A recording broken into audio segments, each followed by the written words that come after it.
Berjumpa lagi dalam permenungan kita edisi Jumat 4 September 2020 dalam pekan ke-22 masa biasa. Hari ini juga adalah Jumat pertama dalam bulan September. Dan bacaan-bacaan liturgi yang kita pakai hari ini, bacaan yang pertama dari surat pertama Rasul Paulus kepada jemaat di Korintus bab 4 ayat 1-5 dan bacaan Injil dari Injil Lukas bab 5 ayat 33 sampai dengan 39. Perjumpaan dengan Yesus seharusnya membawa perubahan dan pembaharuan diri. Perjumpaan dengan Yesus harus membuat manusia yang berjumpa dengan Yesus itu menjadi manusia baru, bukan lagi manusia lama. Kebaruan manusia yang berjumpa dengan Yesus itu harus nampak dalam cara berpikir yang baru. Kebaruan juga harus nampak dalam perasaan yang baru, sebuah hati yang baru, dan juga roh yang baru. Boleh dikatakan, perjumpaan dengan Yesus harus membawa perubahan dan pembaharuan diri manusia seutuhnya, sehingga ia berpikir seperti Allah berpikir dan memiliki hati seperti hati Allah, hati Yesus, dan memiliki roh yang dimiliki oleh roh Allah, oleh roh Yesus. Saudari dan saudara yang terkasih, pembaharuan dan perubahan diri yang seperti itu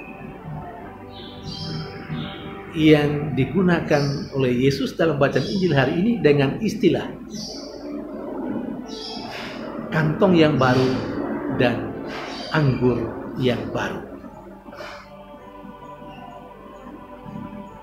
Seharusnya bukan saja kantongnya yang menjadi baru, tetapi isi dari kantong itu juga haruslah sesuatu yang baru. Seharusnya bukan saja anggur yang baru, tetapi anggur yang baru itu harus ditempatkan dan diisi dalam tempat yang baru. Jadi yang baru bukan saja kantongnya, bukan saja anggurnya, tapi harus juga isinya dan tempatnya. Kebaruan tidak hanya setengah-setengah, tidak hanya casingnya, tetapi juga isinya. Saudari dan saudara yang terkasih, dalam kerangka pemikiran seperti itu, Paulus dalam bacaan yang pertama hari ini kepada jemaatnya di Korintus mengajak mereka yang telah menjadi percaya kepada Kristus untuk memiliki pikiran seperti pikiran Yesus. Orang tidak lagi menghakimi sesamanya, karena penghakimannya jelas tidak objektif, karena dia sendiri tidak mengetahui seperti apa sesungguhnya pribadi orang yang dihakiminya. Karena itu Paulus mengajak mereka untuk memberikan kesempatan kepada Allah untuk menghakimi siapapun, baik atau tidak baik seseorang itu, benar ataupun tidak seseorang itu, biarlah Allah yang menghakiminya. Jadi perlu ada perubahan pemikiran.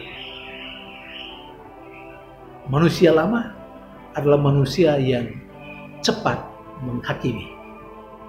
Manusia lama adalah manusia yang lebih gampang melihat selumbar dalam diri orang lain, dalam diri sesama, daripada melihat balok di matanya sendiri. Sementara dalam bacaan Injil, hal yang sama juga ditegaskan oleh Yesus. Terutama, Yesus menginginkan ada pembaharuan pemahaman tentang puasa. Orang Farisi dan ahli Taurat bertanya, mengapa murid-murid Yesus tidak berpuasa? Yesus memberikan jawaban sebagai alasan mengapa murid-muridnya tidak ambil bagian dalam puasa. Dalam apa yang dijelaskan oleh Yesus kepada orang-orang Farisi dan ahli-ahli Taurat, di sana nampak ada pemahaman baru tentang puasa. Puasa dalam pemahaman yang lama adalah sekedar tujuannya untuk pengampunan dosa. Tapi puasa di era baru dalam pengajaran Yesus adalah salah satu bentuk orang yang berpuasa, terutama orang-orang yang percaya kepada Yesus, ambil bagian dalam sengsara dan wafat Yesus Kristus. Tidak lagi sekedar hanya untuk pengampunan dosa orang berpuasa, tetapi selain pengampunan dosa, orang diajak untuk ambil bagian dalam sengsara dan wafat Tuhannya. Saudari dan saudara yang terkasih dalam Yesus, kita hidup dalam sebuah era baru, era reformasi. Karena kita yang percaya pada Yesus memiliki pemahaman yang baru tentang banyak hal, tentang hukum Taurat, tentang tata aturan.